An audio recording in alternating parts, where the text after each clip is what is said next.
ਸਾਹਿਬ JIO.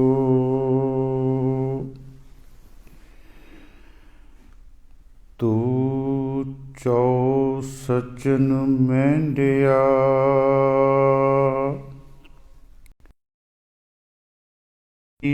ਸਿਸ ਉਤਾਰ ਨਾਨਕ ਜਿਨ ਸੁਣਿਆ ਪੇਖਿਆ, ਸੇ ਫਿਰ ਘਰ ਵਾਸ ਨਾ ਕਰ ਹੱਥ।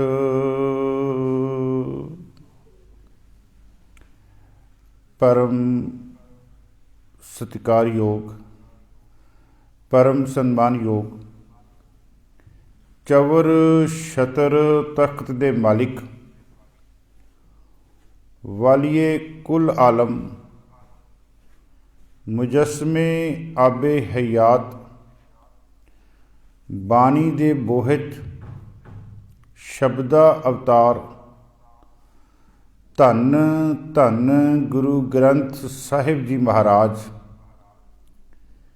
तिन्हां दी पावन पवित्र हजूरी दे विच अंम੍ਰਿਤ वेले दे दीवानां दे विच जुड़ बैठे सतसंगी जनों आओ। सब तो पहला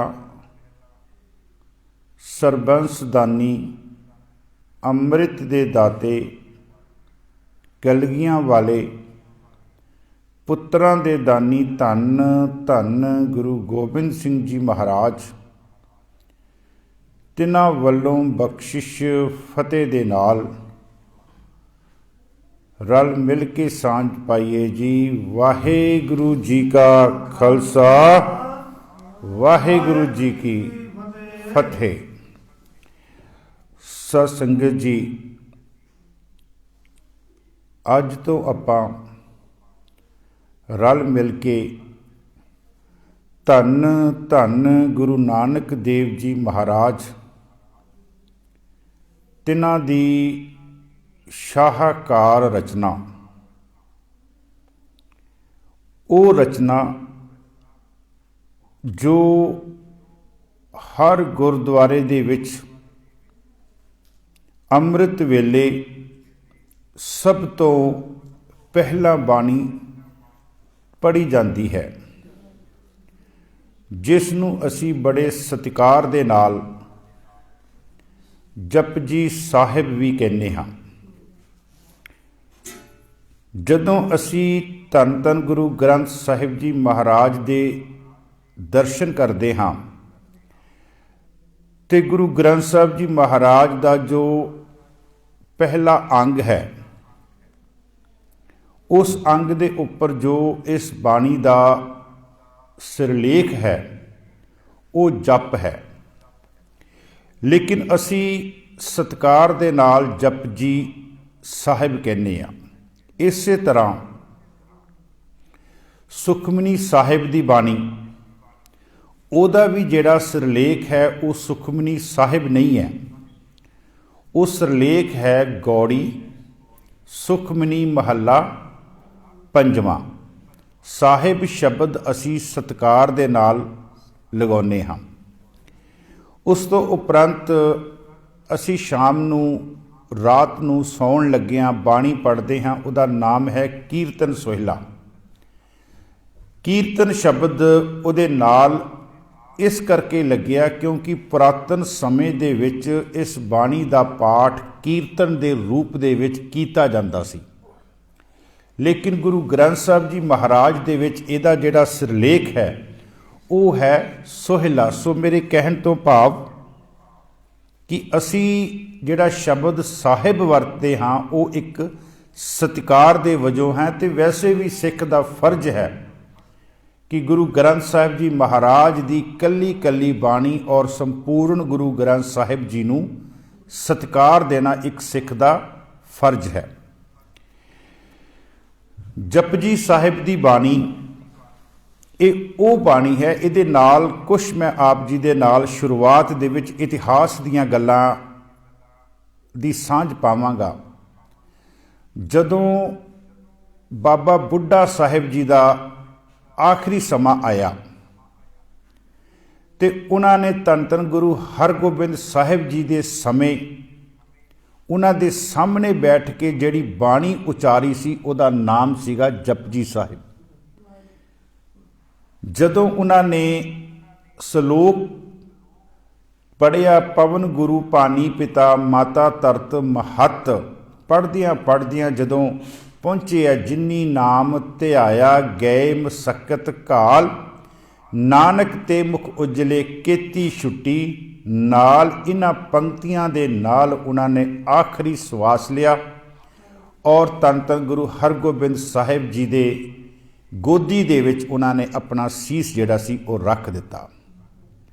ਉਸ ਤੋਂ ਬਾਅਦ ਭਾਈ ਸਾਹਿਬ ਭਾਈ ਮਤੀ ਦਾਸ ਜੀ ਜਦੋਂ ਉਹਨਾਂ ਨੂੰ ਚਾਂਦਨੀ ਚੌਂਕ ਦੇ ਵਿੱਚ ਉਹਨਾਂ ਦੇ ਸਰੀਰ ਨੂੰ ਆਰੇ ਦੇ ਨਾਲ ਚੀਰਿਆ ਗਿਆ ਤੇ ਕਵੀ ਸੰਤੋਖ ਸਿੰਘ ਜੀ ਲਿਖਦੇ ਹਨ ਕਿ ਉਹਨਾਂ ਦੇ ਦੋ ਟੁਕੜਿਆਂ ਦੇ ਵਿੱਚੋਂ ਵੀ ਜਪਜੀ ਦੀ ਆਵਾਜ਼ ਜਿਹੜੀ ਹੈ ਉਹ ਆ ਰਹੀ ਸੀ।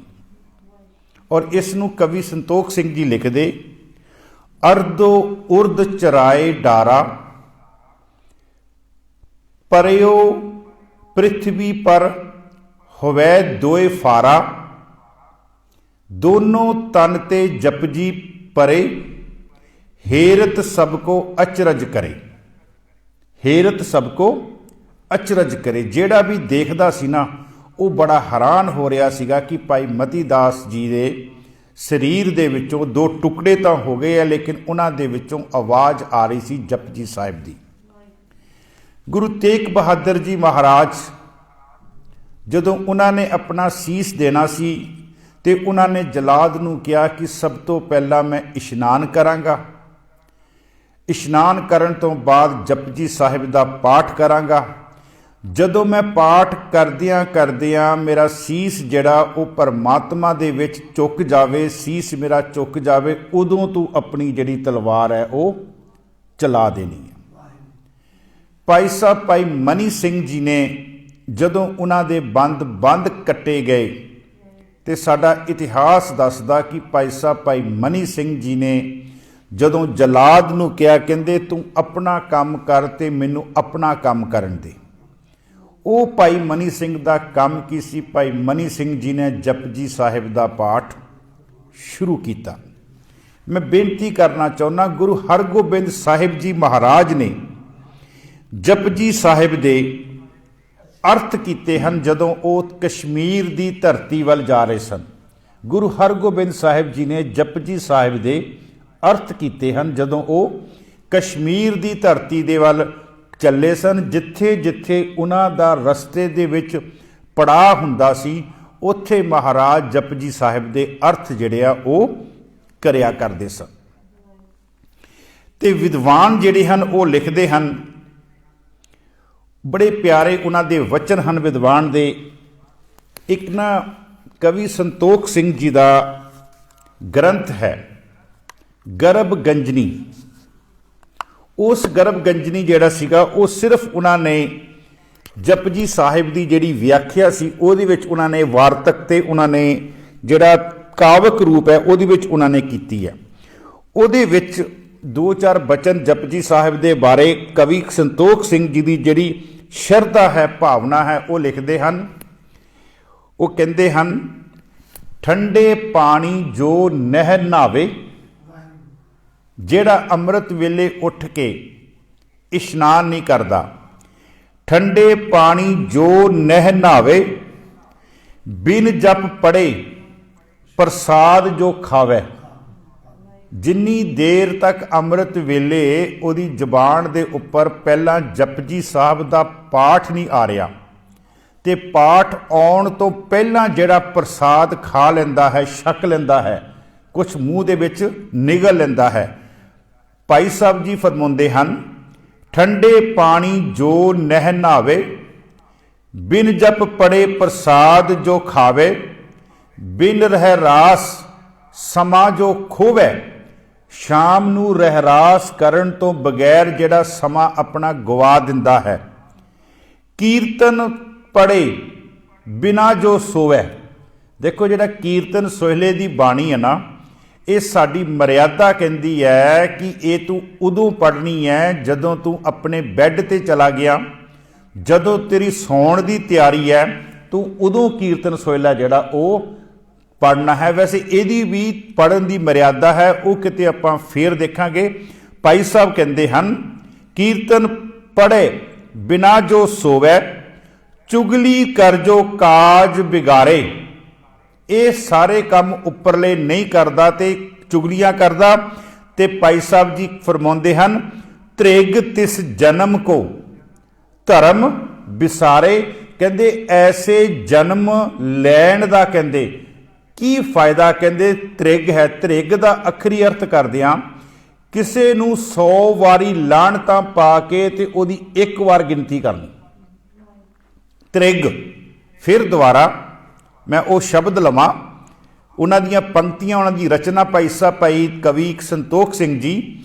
ਠੰਡੇ ਪਾਣੀ ਜੋ ਨਹਿ ਨਹਾਵੇ, ਬਿਨ ਜਪ ਪੜੇ ਪ੍ਰਸਾਦ ਜੋ ਖਾਵੇ, ਬਿਨ ਰਹਿ ਰਾਸ ਸਮਾ ਜੋ ਖੋਵੇ, ਕੀਰਤਨ ਪੜੇ ਬਿਨਾ ਜੋ ਸੋਵੇ, ਚੁਗਲੀ ਕਰ ਜੋ ਕਾਜ ਬਿਗਾਰੇ, ਤ੍ਰਿਗ ਤਿਸ ਜਨਮ ਜੋ ਧਰਮ ਵਿਸਾਰੇ। ਕਹਿੰਦੇ ਉਹਦਾ ਤ੍ਰਿਗ ਹੈ, ਕਹਿੰਦੇ ਉਹਨੇ ਆਪਣਾ ਧਰਮ, ਉਹਨੇ ਆਪਣਾ ਫਰਜ਼ ਜਿਹੜਾ ਉਹ ਵਿਸਾਰ ਦਿੱਤਾ। ਇੱਕ ਹੋਰ ਕਵੀ ਸੰਤੋਖ ਸਿੰਘ ਜੀ ਲਿਖਦੇ, ਕਹਿੰਦੇ ਸਿੱਖ ਗੁਰੂ ਕਾ ਹੋਏ ਗਇਓ।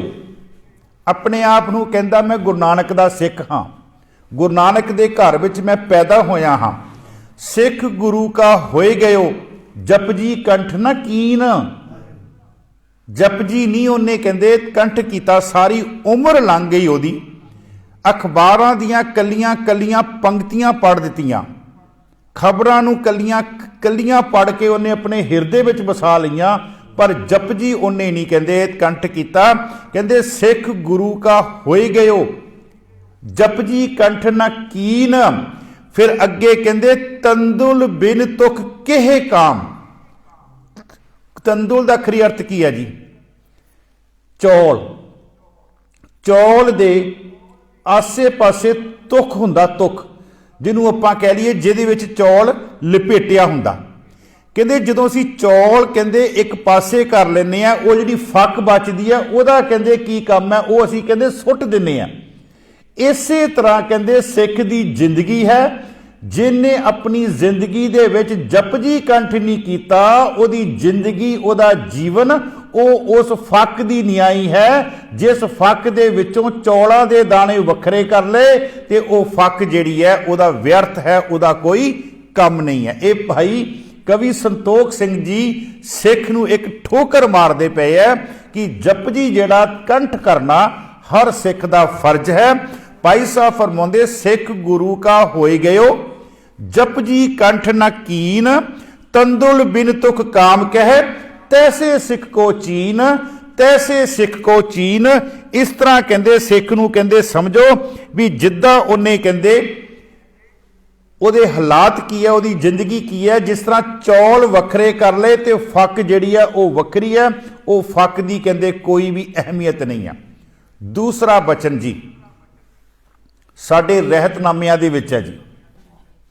ਬੜਾ ਕੁਛ ਸਿੱਖ ਕੌਮ ਨੇ ਨਾ ਪੜ੍ਹਨਾ ਹੈ, ਅਸੀਂ ਤੇ ਹੱਲੇ ਜਪਜੀ ਸਾਹਿਬ ਤੱਕ ਹੀ ਨਹੀਂ ਪਹੁੰਚ ਸਕੇ ਤੇ ਰਹਿਤਨਾਮੇ ਹੀ ਕਿੱਥੋਂ ਪੜਾਂਗੇ। ਰਹਿਤਨਾਮੇ ਭਾਈ ਚੌਪਾ ਸਿੰਘ ਜੀ ਦੇ, ਰਹਿਤਨਾਮੇ ਭਾਈ ਸਾਹਿਬ ਭਾਈ ਨੰਦ ਲਾਲ ਜੀ ਦੇ, ਇਹਨਾਂ ਦੇ ਵਿੱਚ ਬਹੁਤ ਮਹਾਰਾਜ ਨੇ। ਇਹਨਾਂ ਨੇ ਗੁਰੂ ਗੋਬਿੰਦ ਸਿੰਘ ਜੀ ਦੇ ਸਮਕਾਲੀ ਸਿੱਖ ਸਨ, ਜਿਨ੍ਹਾਂ ਨੇ ਸਿੱਖ ਦੀ ਰਹਿਤ ਮਰਿਆਦਾ ਜਿਹੜੀ ਆ ਉਹ ਬੰਨੀ ਹੈ। ਉਹਦੇ ਵਿੱਚ ਦੱਸਦੇ ਹਨ, ਕਹਿੰਦੇ ਜਪ ਸੇਵਕ ਕੇ, ਜਿਹੜਾ ਸਿੱਖ ਜਪਜੀ ਪੜ੍ਹਦਾ ਹੈ, ਪਹਿਲਾਂ ਮੈਂ ਇਹਦੇ ਅਰਥ ਕਰਦੇ ਹਾਂ, ਉਹਦੀ ਜ਼ਿੰਦਗੀ ਦੇ ਵਿੱਚ ਕਦੀ ਵੀ ਉਹਨੂੰ ਤਕਲੀਫ ਨਹੀਂ ਆ ਸਕਦੀ, ਕਦੀ ਰੁਕਾਵਟ ਨਹੀਂ ਆ ਸਕਦੀ। ਇਹ ਰਹਿਤਨਾਮੇ ਸਾਡੇ ਕਹਿੰਦੇ ਪਏ। ਜਪ ਸੇਵਕ ਕੇ ਬਿਗਨ ਕੋ ਕਰ ਨਾ ਸਕੈ ਕਛ ਹੇਤ। ਜਿਸ ਸਿੱਖ ਦੇ ਕੋਲ ਜਪਜੀ ਸਾਹਿਬ ਹੈ ਨਾ, ਉਹਦੀ ਜ਼ਿੰਦਗੀ ਦੇ ਵਿੱਚ ਕਦੀ ਵੀ ਜਿਹੜਾ ਵਿਘਨ ਹੈ ਉਹ ਉਹਦੇ ਨਜ਼ਦੀਕ ਨਹੀਂ ਆ ਸਕਦਾ, ਉਹ ਕਦੀ ਉਹਦੇ ਰਸਤੇ ਦੇ ਵਿੱਚ ਰੁਕਾਵਟ ਨਹੀਂ ਪਾ ਸਕਦਾ। ਰਹਿਤਨਾਮੇ ਜਪ ਸੇਵਕ ਕੇ ਬਿਗਨ ਕੋ ਕਰ ਨਾ ਸਕੈ ਕਛ ਹੇਤ। ਉਹਦੀ ਜ਼ਿੰਦਗੀ ਦੇ ਵਿੱਚ ਕਦੀ ਵਿਘਨ ਨਹੀਂ ਆ ਸਕਦਾ। ਇਸ ਤੇ ਉੱਪਰ ਔਰ ਨਹੀਂ, ਇਸ ਜਪਜੀ ਸਾਹਿਬ ਤੋਂ ਉੱਪਰ ਕਹਿੰਦੇ ਹੋਰ ਕੋਈ ਮੰਤਰ ਨਹੀਂ ਆ। ਕੋਈ ਕਵੇ ਮੈਂ ਤੇਰੇ ਕੰਨ ਵਿੱਚ ਫੂਕ ਮਾਰਦਾ, ਕੋਈ ਕਵੇ ਆਹ ਮੰਤਰ ਲੈ ਲੈ। ਮਹਾਰਾਜ ਕਹਿੰਦੇ ਇਸ ਤੋਂ ਬਿਨਾ, ਇਸ ਤੇ ਉੱਪਰ ਔਰ ਨਹੀਂ, ਇਸ ਤੇ ऊपर और नहीं, जपजी को मंत्र के लेन। जपजी का एक मंत्र ही ऐसा है, एक सिक्ख्या ही ऐसी है, एक उपदेश ही ऐसा है जिहड़ा तेरी जिंदगी का आधार है। इहदे तो उपर होर कुछ नहीं। ते असी जदों जपजी पढ़ते हैं ना, अज आपां सिर्फ जपजी साहब की शुरुआत करनी है। जदों आपां जपजी पढ़ते हैं ना, ਤੇ ਜਪਜੀ ਕਿਤੇ ਤੁਸੀਂ ਪੜ੍ਹ ਕੇ ਦੇਖਿਓ। ਮਹਾਰਾਜ ਨੂੰ ਕਿਸੇ ਨੇ ਸਵਾਲ ਕੀਤਾ, ਕਹਿੰਦੇ ਮਹਾਰਾਜ ਮੇਰੀ ਤੇ ਜ਼ਿੰਦਗੀ ਦੇ ਵਿੱਚ ਦੁੱਖ ਹੀ ਬਹੁਤ ਹਨ, ਮੈਂ ਤੇ ਪਾਪੀ ਹੀ ਬਹੁਤ ਹਾਂ, ਇਹ ਦੁੱਖ ਮੇਰੀ ਜ਼ਿੰਦਗੀ ਚੋਂ ਕਿੱਦਾਂ ਦੂਰ ਹੋਣਗੇ ਤੇ ਇਹ ਪਾਪ ਜਿਹੜੇ ਹੈ ਕਿਸ ਤਰ੍ਹਾਂ ਇਹ ਵਿਨਾਸ਼ ਹੋਣਗੇ। ਤੇ ਮਹਾਰਾਜ ਕਹਿੰਦੇ ਸੁਣਿਆ ਦੁੱਖ ਪਾਪ ਕਾ, सुनिया दुख पाप का नाश। किसी ने बचन किया, निक्कियां निक्कियां गल्लां आपां जपजी साहब चों लैणियां क्योंकि अज आपां शुरुआत करनी है। किसी ने बचन किया महाराज मेरे अंदर परमात्मा दे लई प्यार नहीं पैदा हुंदा।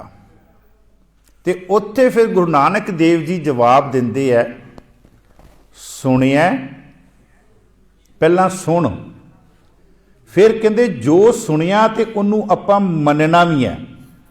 सुनिया मन्निया मन कीता भाओ, फिर तेरे अंदर कहते प्यार पैदा होएगा। जे इदां आपां कह लीए कि प्यार पैदा हो जाए, महाराज कहते नहीं होना।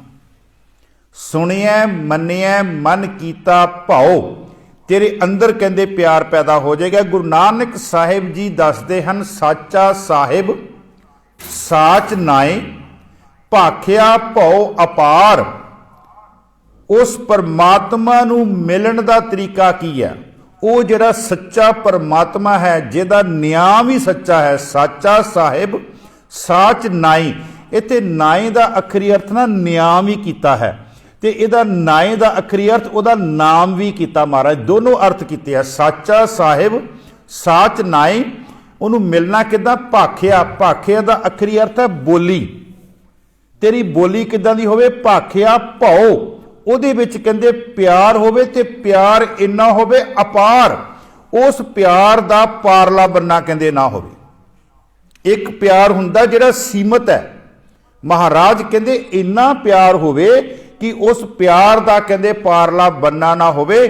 ਮਹਾਰਾਜ ਕਹਿੰਦੇ ਸਾਚਾ ਸਾਹਿਬ ਸਾਚ ਨਾਏ भाख्या भौ अपार। आखे है मंगे है देहे देहे, दात करे दातार। फेर के अगे रखिए जित सुन धरे प्यार। जित सुन धरे प्यार कहते ओदे अगे केड़ी चीज रखी जावे कि रब मेरे ते रीझ जावे, रब मेरे ते प्यार करन लग पवे। ते ओदे विच बचन है जी, अमृत वेला सच नाओ।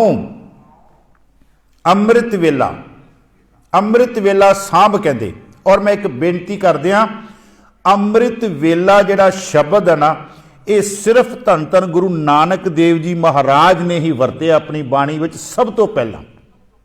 अमृत वेला सच नाओ वड्याई विचार, करमी आवे कपड़ा नदरी मोख द्वार। करमी आवे कपड़ा, तेरी आत्मा दे उपर बख्शिश रूपी कपड़ा जड़ा, तेरी पत जड़ी है वह परमात्मा अपनी बख्शिश नाल ढक देवेगा। करमी आवे कपड़ा नदरी मोख द्वार।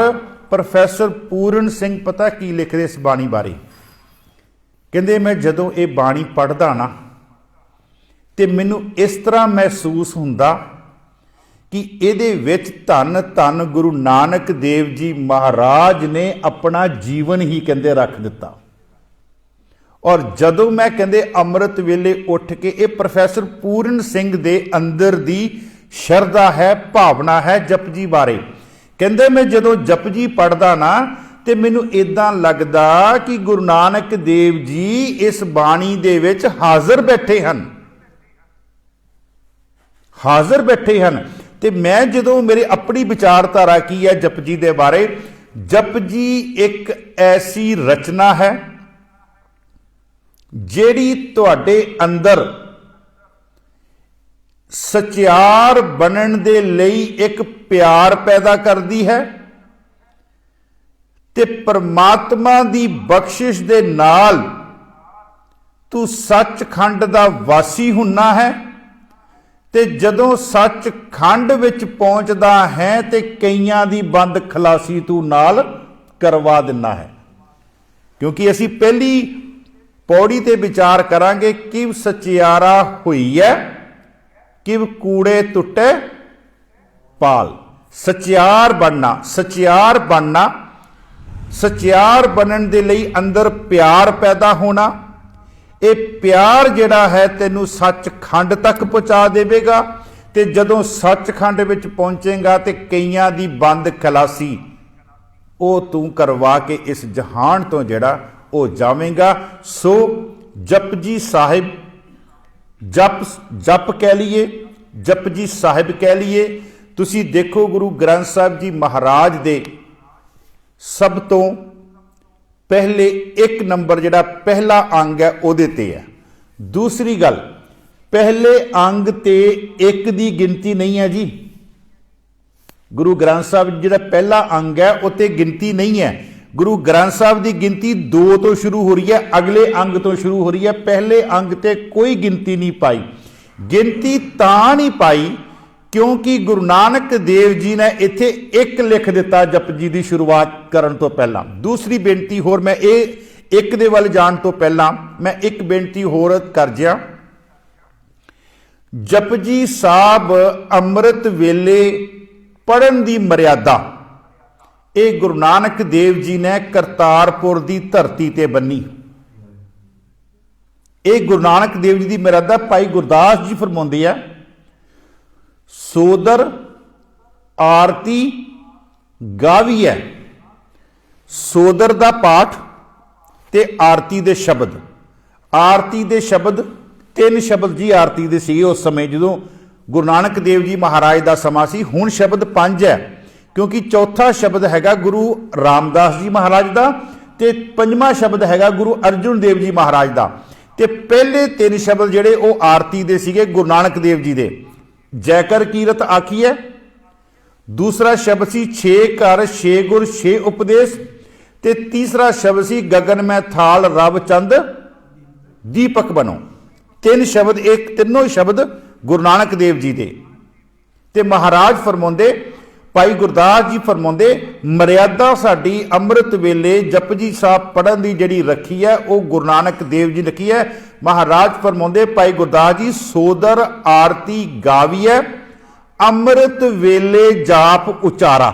ਹੁਣ ਇਤੋਂ ਤੇ ਕੋਈ ਨਹੀਂ ਨਾ ਅਸੀਂ ਮੁਨਕਰ ਹੋ ਸਕਦੇ ਵੀ ਜਿਹੜਾ ਜਪਜੀ ਸਾਹਿਬ ਦਾ ਪਾਠ ਹੈ ਉਹ ਅੰਮ੍ਰਿਤ ਵੇਲੇ ਹੀ ਪੜ੍ਹਨਾ ਹੈ। ਦੇਖੋ, ਇੱਕ ਮਰਿਆਦਾ ਸਾਡੀ ਉਹ ਹੁੰਦੀ ਹੈ ਜਿਹਦੇ ਵਿੱਚ ਰਹਿ ਕੇ ਅਸੀਂ ਕੰਮ ਕਰਨਾ।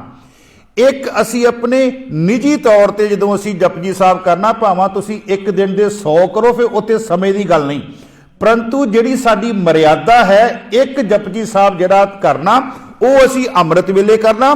ਉਹਦੇ ਤੋਂ ਬਾਅਦ ਵੀ ਤੁਸੀਂ ਰਾਤ ਨੂੰ ਕਰੋ, ਦੁਪਹਿਰੇ ਕਰੋ, ਫਿਰ ਉੱਥੇ ਕੋਈ ਗੱਲ ਨਹੀਂ।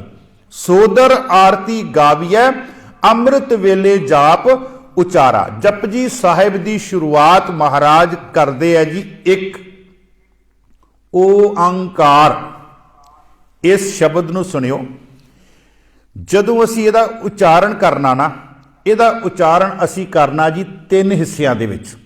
ਪਹਿਲਾ ਹਿੱਸਾ ਹੈ ਇੱਕ, ਦੂਸਰਾ ਹਿੱਸਾ ਹੈ ਓੰ, ਤੀਸਰਾ ਹਿੱਸਾ ਹੈ ਕਾਰ। ਅਸੀਂ ਇਹਨੂੰ ਓਮਕਾਰ ਨਹੀਂ ਕਹਿ ਦੇਣਾ, ਓੰਕਾਰ ਨਹੀਂ ਕਹਿ ਦੇਣਾ, ਨਹੀਂ। ਇਹਦਾ ਜੋ ਉਚਾਰਨ ਹੈ, ਜੋ ਸਾਨੂੰ ਸਿਖਾਇਆ ਗਿਆ, ਉਹਦੇ ਹਿਸਾਬ ਨਾਲ ਮੈਂ ਤੁਹਾਨੂੰ ਦੱਸ ਰਿਹਾ। ਇਹਦਾ ਉਚਾਰਨ ਅਸੀਂ 3 ਹਿੱਸਿਆਂ ਵਿੱਚ ਕਰਨਾ। ਇੱਕ ਓੰਕਾਰ। ਹੁਣ ਵਿਚਾਰਨ ਵਾਲੀ ਗੱਲ ਹੈ, ਆਪਾਂ ਅੱਜ ਸ਼ਬਦ ਲੈਣਾ ਹੈਗਾ ਇੱਕ, ਫਿਰ ਆਪਾਂ ਅੱਗੇ ਚੱਲਾਂਗੇ ਹੌਲੀ ਹੌਲੀ।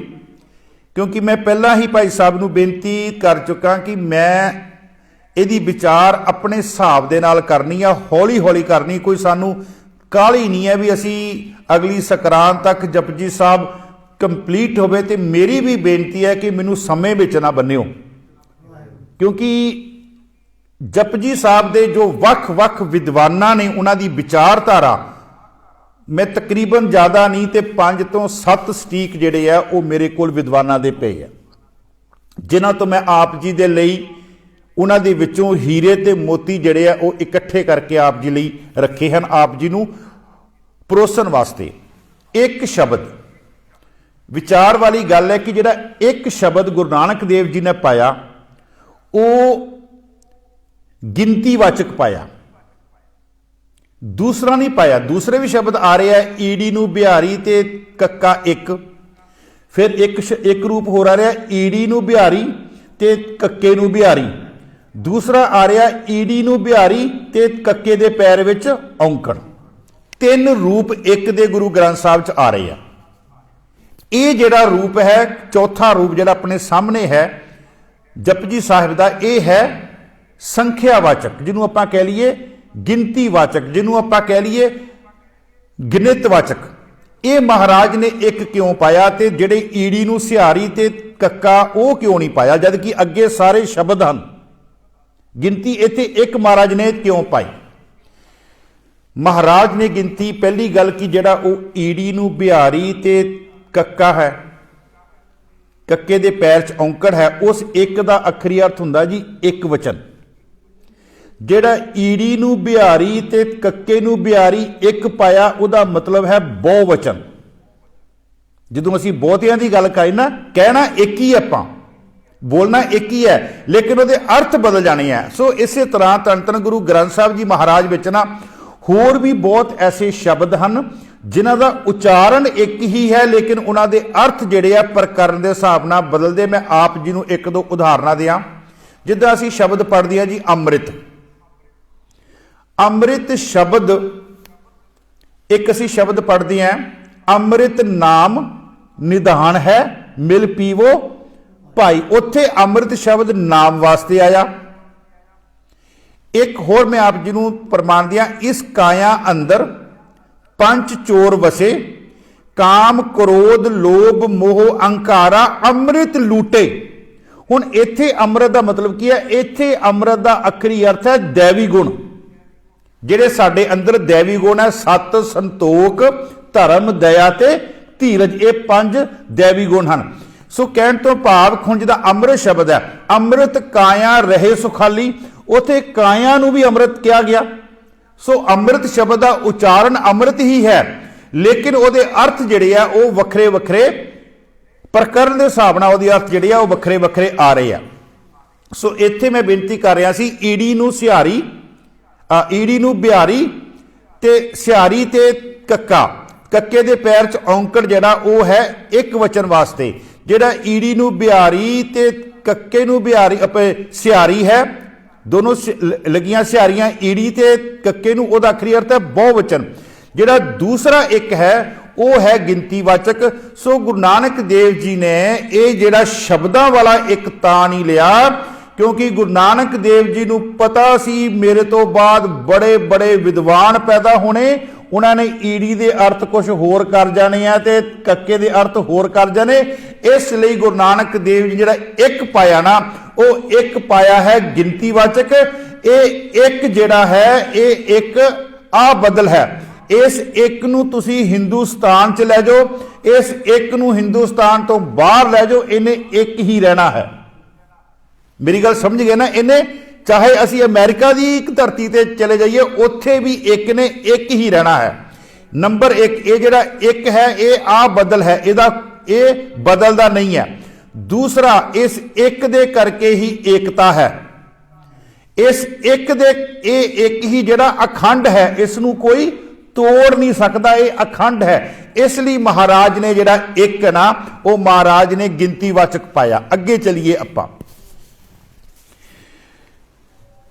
गुरु ग्रंथ साहब जी महाराज विच ना परमात्मा दे दो रूपां की गल की गई है। ये जिहड़ा एक ना, ये एक तो पहला कुछ होर रूप सीगा, होर ये एक बनन वास्ते इस तो पहला एक रूप सीगा।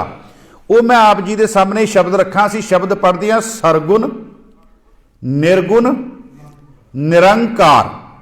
सरगुण रूप की है जी, ये जिहड़ा एक रूप ना, ये है निर्गुण रूप, माफ करना, ये हैगा सरगुण रूप। महाराज फरमांदे सरगुण, निर्गुण, निरंकार, सुन समाधि आप, सुन समाधि आप। ये जिहड़ा रूप जिहड़ा साडे कोल एक रूप है, ये है जी सरगुण रूप। हुण निर्गुण रूप की है, इहदे तो पहला की सीगा? इहदे तो पहला महाराज फरमाउंदे है कि जदों इस धरती दी, इस ब्रह्मंड की रचना नहीं सी हुई ना, उदों भी परमात्मा सीगा, लेकिन उदों सीगा सुन अवस्था दे विच, जिन्हों गुरु नानक देव जी फरमाउंदे अरबद नरबद धुंधू घारा धरन ना गगना। ना धरती सी ते ना गगन सी। अरबद नरबद धुंधू घारा धरन ना गगना हुक्म अपारा। ना दिन रैन चंद ना सूरज, ना दिन सी ना रात सी, ना चंद सी ना सूरज सी। फिर कौन सीगा उस वेले? महाराज फरमांदे सुन समाद लगाए दा ओ जेड़ा परमात्मा दा निर्गुण रूप सी ना, वो निर्गुण रूप उस समय सीगा। उस निर्गुण रूप दा आकार जेड़ा ना, वो विद्वाना ने मिथ्या जीरो, वो मिथ्या जीरो, क्योंकि जेड़ा सुन शब्द है ना, सुन शब्द संस्कृत भाषा के शून्य तो आया, तो एक शून्य का जिहड़ा आकार है वो जीरो है। महाराज फरमाउंदे अरबद नरबद धुंधू घारा धरन ना गगना हुक्म अपारा। ना दिन रैन चंद ना सूरज सुन समाद लगाएंदा। ये जिहड़ा साडे कोल सरगुण रूप है एक, इहदे तो पहला जिहड़ा परमात्मा दा रूप सीगा ਉਹ ਸੀਗਾ निर्गुण रूप, जिन्हों असी दूसरी भाषा में कहने अफुर अवस्था। एक अवस्था है अफुर, एक अवस्था है सुफुर। अफुर अवस्था जेड़ा चुपचाप जेड़ा वो बैठा होया। इस अफुर अवस्था ने अपने आप नू सफुर किया। जदों इन्हें सफुर किया, ये फिर सुन समाद तो एक दे विच आया। ये मसला बड़ा समझण वाला हैगा। सरगुण तो निर्गुण बनया, सरगुण रूप तो निर्गुण रूप जेड़ा, जां निर्गुण, महाराज कहंदे निर्गुण तो जेड़ा रूप बनया वो सरगुण बनया। निर्गुण जेड़ा वो अफूर अवस्था थी, अफूर अवस्था तो सरगुण का रूप बनया जेड़ा हुण साडे कोल है। इस अवस्था नूं बनन दे लई महाराज का एक बचन है जी, आपीने आप साजियो। हुण जिहड़ा आपीने आसा की वार च पौड़ी आउंदी है, पहली पौड़ी आउंदी है आपीने। आपीने जिहड़ा शब्द है ना, वो शब्द है निर्गुण। आप साजियो, उन्हें अपने आप नूं साजिया, वो रूप है जी सरगुण रूप। बड़े ध्यान असी आपीने आप साजियो, फिर अगे महाराज कहते आपीने रचियो नाओ। वो जेड़ा सरगुण रूप सी ना, उहदे विचों फिर नाम पैदा होया, एक दे विचों नाम पैदा होया। और गुरु नानक देव जी ते महाराज कहते हैं इस सृष्टि का जिहड़ा पसारा हो रहा ना, वो भी एक तो हो रहा। कीता पसाओ, कीता पसाओ एको कवाओ। जदों वो एक बोलिया ना, उदों जिहड़ा ये सारी सृष्टि का पसारा होया। जदों एक बोलिया कीता पसाओ एको कवाओ तिसते होए लख दरियाओ। महाराज कहते फिर उहदे तो जिहड़ी सृष्टि का पसारा सी ना, वो अगे तो अगे जिहड़ा होना जिहड़ा वो शुरू हो गया। ते गुरु ग्रंथ साहब जी महाराज कहते ये जिहड़ा एक है ना, कहते ये पैदा होया सुन अवस्था तो। सुन दे विचों ही एक दा प्रकाश होया, सुन दे विचों एक दा प्रकाश होया। और इस एक दे प्रकाश ने फिर अनेकता बना दी।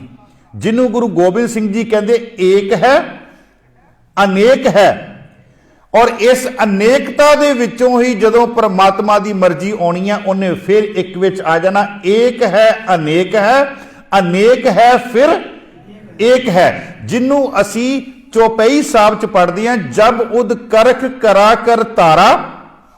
उद करख का मतलब की है? जदों परमात्मा आपां दे सिंपल अर्थ कर लीए, जदों रब ना खुश होया, जब उद करख करा कर तारा परजा धरत तब देह अपारा। जदों वो अपनी मौज विच आया उन्हें सारी सृष्टि बना दी। जब आ करख करत हूं कब हूं, अकरख का आखिरी अर्थ कर लिया जो थोड़ा जा गुस्सा आ गया। जब आ करख करत हूं कब हूं, तुम मैं मिलत देह धर सब हूं। उन्हें सारी सृष्टि नूं अपने विच उन्हें इकट्ठा कर लिया।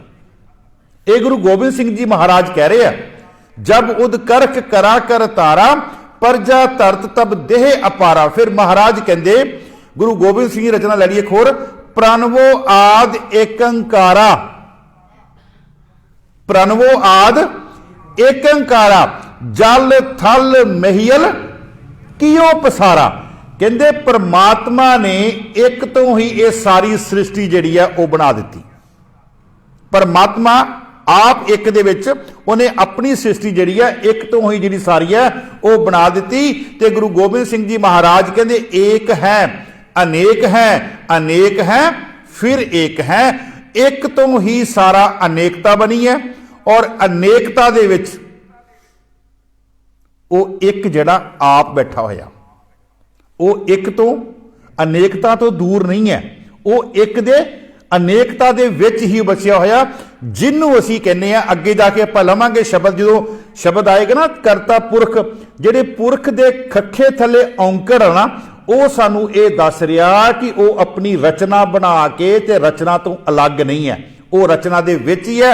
एक दो प्रमाण लईए, वो एक है।